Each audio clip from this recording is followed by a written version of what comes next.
Right. Welcome to part 5 in our attempt at looking at human values, ethics and professionalism, especially as it pertains to the teaching profession. So what we so far looked at in our previous discussion in part 4 of unit 2, we looked at a number of the virtues that are needed of the teacher, including what character is, and our discussion for this particular continuation to look at the aspect of character, how important is character to actually the teaching profession as it relates to professional ethics in the teaching profession. Right. Now, it's very, very important. I'll summarily discuss the aspect of the 4 temperaments as we know them.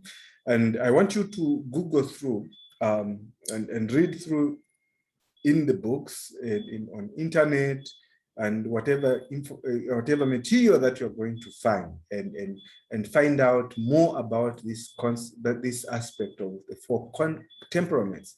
They have been discussed in detail by a number of scholars, and I want to mention here in summary that the original endowment or native element in as far as character is concerned is with which the individual starts life being practically identical with what the ancients recognized as actually temperaments.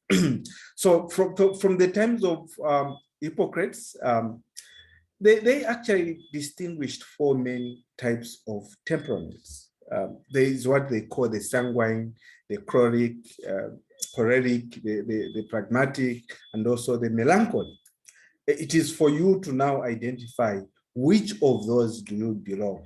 So in one way or the other, these 4 temperaments, in a nutshell, have a way by which they actually say something about the reasons and the ways that we actually engage in our character as an individual. So our character is dependent on, in one way or the other, on the 4 temperaments that each person actually may actually have in one way.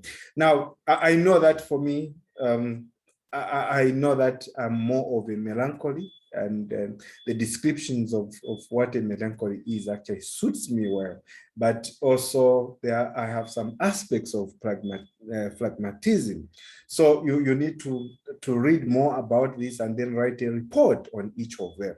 So the modern speculation accepts the same classification, but under different names. So these different types of temperaments are accounted for differences in physiological conditions of the tissues of the body, the way your body makeup, by diverse rates of activities in the process of nutrition, and also waste in the changes of nerve energy and in circulation, and by differences of tonicity in the nerves. So it's physiological in nature. So when we talk about character, in relation to these temperaments, it has been defined as natural temperament, completely fashioned by the will. So it is more concerned with what you yourself as an individual is able to display. So it is in fact a resultant of our acquired habits with our original disposition. Okay, so the regular use of the intellect, the controlled activities of the imagination, right? And also the practice of judgment and refreshing, all these contribute to the formation and refinement of habits of mind, which leads to character. Now, the frequent indulgence in particular forms of emotion, according to psychology, such as anger, envy, sympathy, melancholy, fear, and the like. All these tend to foster tendencies towards these sentiments, which give a subconscious that is largely bent to a large part of man's behavior. Okay, so all these particular forms, of emotions, as mentioned, they have in a way, they in a way actually have a part on how you as an individual behaves. And finally, the exercise of the will plays the predominant role in molding the type of character that we are likely to exhibit. So the manner and the degree in which currents of thoughts, waves of emotions are initiated, guided and controlled by the will, or as we allow to follow the course of spontaneous impulse, all these have more effect in determining the resultant type of character than the quality of the thoughts or the emotions themselves, as it were. Okay, so character is willpower. It emanates from you. So the life of the animal, remember, is entirely ruled by instinct from within, all right? And by accidental circumstances from without. And this is how animals actually survive. It is therefore incapable of acquiring a character. And this is why we said character is a human undertaking. So a human, through reasoning and the growth of reflection, by the exercise of choices against the impulse, gradually tends to develop self-control. And it is by the exercise of this power that moral character is formed and actually reformed. So self-control is a starting point to character formation. So it is basically the outcome of a series of volitions. And it is for this reason that we are responsible for our characters. And we are for the individual habits which go to constitute these particular characters as we have them. So what are the types of characters then? There are several types that have been mentioned. From the four fundamental temperaments that we have actually discussed, there are various classifications of character that have been adopted by different psychologists. Now, the intellectual, the moral, and the volitional or energetic are the chief types. With what has been said by Bain and others, based on the phenomenon of movement, they actually distinguish character as lively. That character is slow, it's ardent, and it's well balanced. Right? So why do we need to discuss issues of character? There is a relationship between ethics and character, as we have noted earlier on. Now, whilst psychology tends to investigate the growth of different types of character, in one hand, the area of ethics tend to consider basically the relative value of such types and also the virtues which constitute them. So it's more of theory to practical. Now, the problem of the true moral ideal is a question of the relative value of different types of character.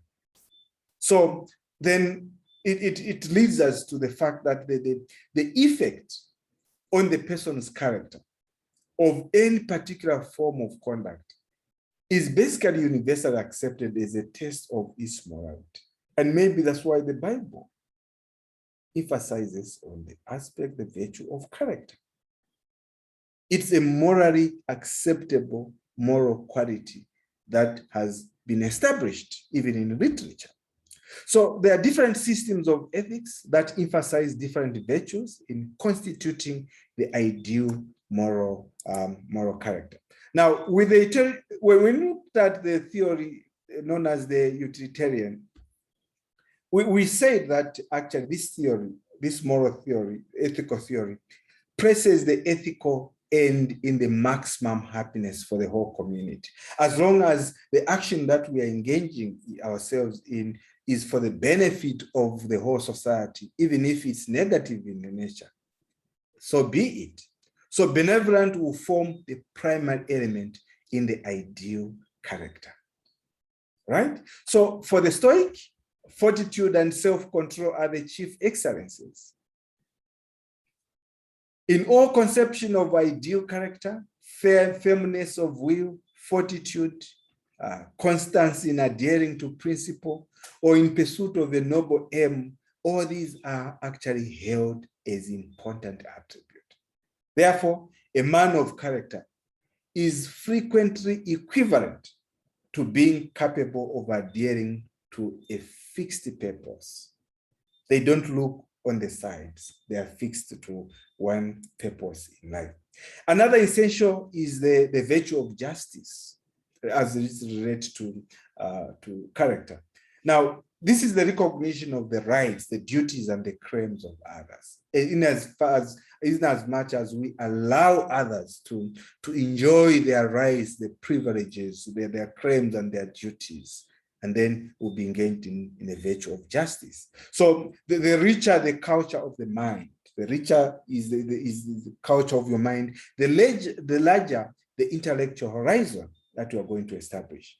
And also the broader the sympathies, okay? And also the more will be the character approximate to the ideal of human perfection. So we are saying here that the richer the culture of the mind, the richer you comprehend all these virtues that we have been talking about, you are actually likely to have an ideal human perfection in your character, okay? And this is where sometimes you realize that we envy people who do right, and we wonder, I wish I was like that person. People who tend to find it very easy to do the right thing, right? And you know that this was one of the complaints that Paul had in the in one of his letters, that I actually tend to want to do the right thing, but the more I want to do the right thing, the more wrong things I actually do, right? Now, what is the relationship with education? What's the relationship between character and education?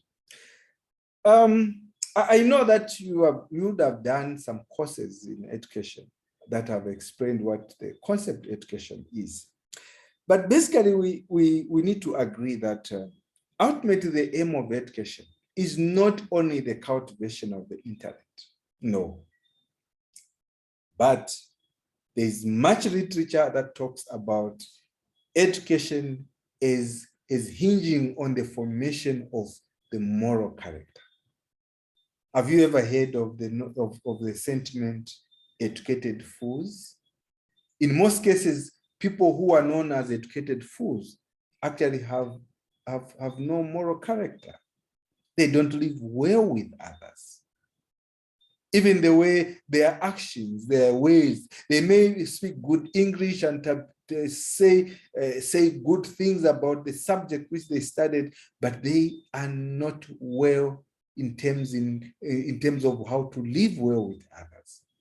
Now, increased intelligence or physical skill may as easily be employed to the detriment or the benefit of the community, if not accompanied by improved will. So we are saying, yes, you may have book knowledge, but if that book knowledge cannot be relevant and meaningful to the immediate society, then there's a problem. So it is the function of ethics, therefore, to determine the ideals of human character. In which case, we are saying here that the theory and science of education are somewhat to study the processes by which that end may actually be attained. So when we go deep in the area of education, we will realize that much of what is actually covered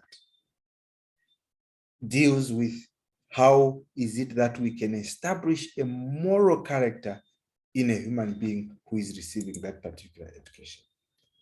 Robert suggests that with more subjective division and excluding indefinite types as characteristics, he actually recognizes the forms as, the sensitive, which is humbleness, contemplative and emotional. The second one is the active, meaning great and the mediocre. The third one is the apathetic, purely apathetic or dull, and also the intelligent, right? So these are the indefinite types of characteristics that he has actually established. That if we have to treat you as a person who is not of character, it means that you are not intelligent, you are not apathetic, meaning you are dull, you are not active, you are a mediocre person, you are not sensitive to situations, okay? Now, this brings us to the aspect of spirituality. To what extent are human values, ethics, and professionalism, subjective to spirituality? And this is a contended area. I know that some educated people do not believe in those things, but spirituality means the personal path of the soul consciousness. And every one of us, whether you are a Christian or you're a Hindu, a Muslim, you're a traditionalist, all of us have this soul consciousness. We have a belief of where we came from, who we are, where we are going, and what is our purpose in life, right? So it is the internal instinct and the conscious soul which are directed towards the attainment of eternal peace. So when we talk about spirituality, this is simply a way of living that emphasizes the constant awareness and also that recognition of the spiritual dimension, in which case we are talking about the mind and its development, of the nature and its people, with a dynamic balance between the material development and also the spiritual development. So we are on this earth not really to go to church. We are on this earth to do a variety of activities by implication. And even as we do all those variety of activities, we must be conscious that there is someone who looks, there's a character, there's a being beyond us who we should actually serve. So the goal of spirituality, therefore, is for us to go towards the goal with honesty and also with sincere intentions, well-focused attentions, being ethical in our dealings with others, and also the clarity to appreciate and embrace the well-being of all people who are found around us. The key buzzword here is being ethical. You can see that ethics is connected with spirituality, right? Now, spirituality includes the following things that we need to take care of. It includes creativity. It includes communication, okay? It includes recognizing of the individual as a human being, as opposed to a lifeless machine. It is concerned with respect to others. It includes acceptance, where you stop finding faults with colleagues and you simply accept them as they are. It includes a vision, looking beyond the obvious and not believing anyone blindly. Question people's motives. And lastly, partnership. Spirituality is about partnership, where you are not being too authoritative and you are always sharing responsibility with others. And by that, you actually expect better returns. So spirituality simply is motivation, as it encourages the colleagues, it encourages our friends to perform even better. Remember, it is said that lack of motivation will lead to isolation, right? Now, spirituality is also energy, all right? So be energetic and flexible, where you adapt to challenging and also changing situations. Spirituality is flexible as well. No, this is, by implication, is we are saying that you as an individual, you should not be too dominating. Make space for everyone and learn to recognize and accept people the way they are. And this principle was practiced by Jesus. Spirituality includes the variety. That variety is the order of the day. But one can influence their mind to think and act together. Spirituality is also funny. Working is okay, but you also need to have fun in office to keep yourself charged up. Tolerance is another aspect in spirituality. Tolerance and empathy. All these are the reflections of spirituality, right? So you'll notice that in spirituality, when we talk about issues of spirituality, when you look at colors like blue and saffron, all these colors are said to be associated with spirituality. Empathetic, tolerance. And this is what these colors actually imply. Now, when we remember we said Christianity includes creativity. Now, creativity in spirituality means having a conscious effort to see things differently, to break out of habits and outdated beliefs, to find new ways of thinking and doing, and new ways of being. So suppression of creativity may actually lead to violence. If you don't give your students enough time, or if you are a head teacher, you don't give your teachers enough of them to be creative, it is likely that they'll be violent. People are naturally creative, remember. So afford them that opportunity to practice. When they are forced to crush their creativity, its energy turns to destructive release and actions. So when people, remember, they say an idle mind is the devil's workshop. And this is a principle that works here. So creativity includes the use of color, humor, and freedom to enhance productivity. And that's what we meant by creativity being funny. When people enjoy what they do, it is involvement. They work much harder. So employ them.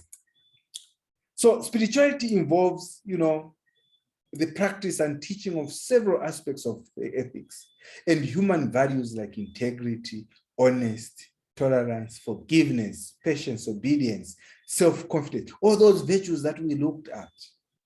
If you notice, all of them actually have a semblance of what the scriptures actually say, some of which have already been described, as we said.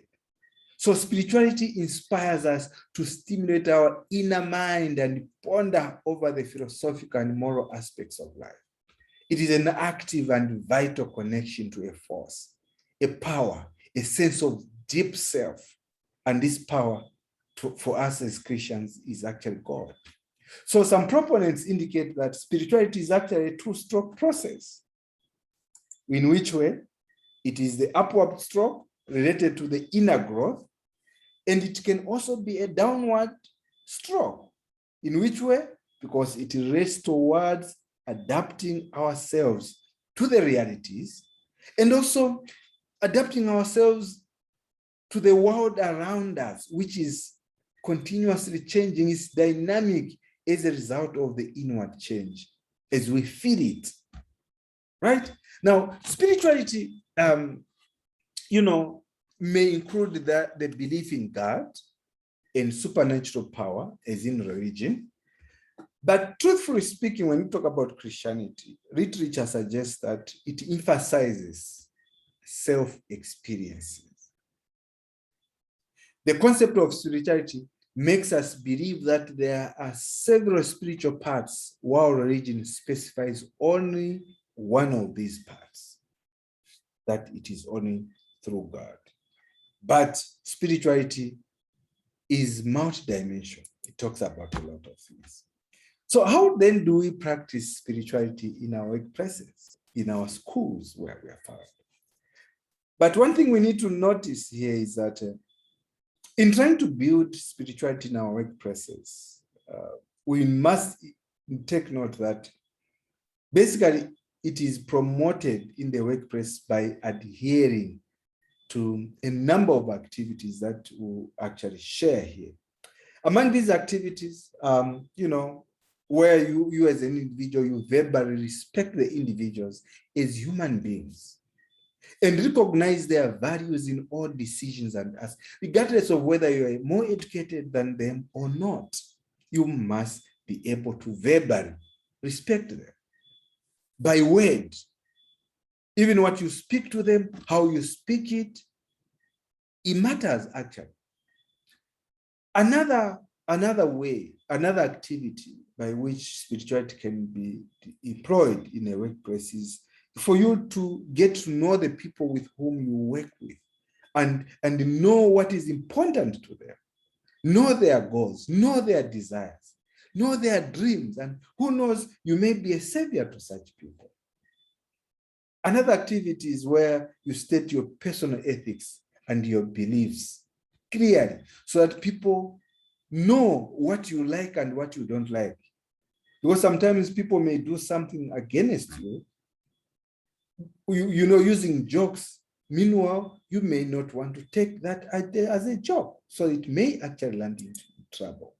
Support causes outside the business is another way by which is another activity that will show spirituality in the workplace. Encourage leaders to use value-based discretion in as far as making decisions are concerned.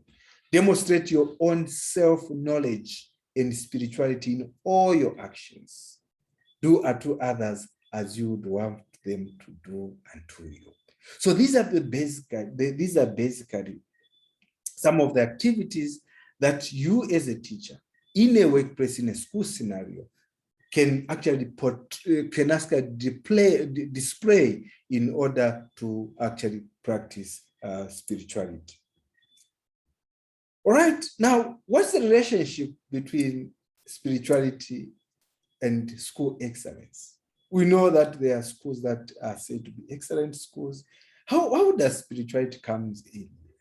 Now, the spiritual traits to be developed for excellence in any school activity may include self-awareness. Now, self-awareness is a realization of your self-potential as a human being. What is it that you just sit down and think, who am I as an individual? What is it that I can do for the benefit of society? So a human has immense capability, but it needs to be developed.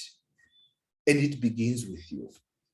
Alertness in observing and quickness in decision-making is another activity that would actually create excellence in a school system. They say that it is actually better when you see more than you talk, because you learn more. So you need to have spontaneity, which includes quick reflex, no delay, but also no haste decision that you need to make as an individual. Another way by which spiritual traits can be developed for school excellence is being visionary and value-based. Now, this basically includes an attitude towards future of the school organization and also the society, giving them clear objectives that you have set yourself with. Holism, right? The whole system or comprehensive views and interconnected with different aspects. Now, when you talk about holism in terms of holistic thinking, it means the welfare of the self, the family, the school, and society, including all other living beings and in the environment. Now, sometimes we spend so much time doing schoolwork at the expense of our family. Holism says you need to share time for everyone who benefits from you in the particular environment that you are found in. Another one is compassion, where you have sympathy, empathy, and concern for others. Now, all these are essential for not only building the team in your school scenario, but also for its effective function, right? And then we have respect for diversity, very important. This is meant a search for unity in diversity, where you respect others and their views. Don't be, dictatorial, where only your views should be heard. And then we have moral autonomy. Okay, it means action based on rational and moral judgment. One need not to follow the crowd or the majority. Remember, we talked about group thinking, right? And it is also is sometimes called bandwagon effect, where you say the majority wins, even if the majority are thinking in a negative and dangerous manner. Okay, so these are basically some of the ways by which you can employ spirituality in your workplaces. Creative thinking and constant reasoning, right? Where you think if you can do something new and if you can improve further in that particular aspect. Ability to analyze and synthesize. Refrain from doing something only traditional. Positive views of adversity, where you make adversities one source of power. Every threat is converted in an opportunity, right? Humility, the attitude to accept criticism. But remember, humility requires courage, because sometimes even over a small criticism, you may blow off your head. No? Willing to correct. It includes modesty and acknowledging the work of colleagues. Appreciate them. Sense of vocation, where you treat the duty as a service to society besides your organization. Okay? What about religion and ethics? What's the relationship between religion and ethics? Now, you take note here that these two actually are related historically. Remember that our morals, our ethics, and outlooks, all these are molded by the tenets of religion to which a person belongs. And we saw earlier on that our behavior, the show of our behavior, how we act, believe, and talk, and all do those things in an ethical manner, sometimes are dependent on our religious beliefs. So religious views actually support moral responsibility, which ultimately provides additional motivation for being moral. Again, religion sometimes sets high moral standards than conventional areas. The Bible will tell you a lot of don'ts than do's, right? So by implication, it sets higher moral standards. What is the golden rule in religious ethics? Now, the golden rule that says treat others in the way you want them to treat you is reflected in many religions, be it Christianity, Islam, whatever. And these form in one form or the other. For instance, the Christian version of treat others in the same way, when you read Luke chapter 6, the third one, it suggests that we must treat others in the same way we would like them to treat us. The Hindu version in that particular book, Mahabharata, let not any man do unto another an act that he wishes not be done to himself by others, knowing that it would be painful for him, right? Buddhists, they mention that hurt not others with that which pains yourself. Confucius version, do not do others what you would not want them to do for you. Jewish, what is hateful to yourself, do not do to your fellow man. That is the whole of the Torah. Muslim version, no man is a true believer unless he desires for his brother that which he desires for himself. So you can see that the ethics and and religion have actually have something in common, and this is just one example that we have actually given. Right, so this is the end of this particular part. Join me in the next part, where we are going to be dealing with now professionalism, and then bring it down to teaching as a profession, what it is that we are talking about. So join me in the next series as we continue looking at, even as we continue looking at, human values, ethics, and professionalism in the area of education. Join me in the next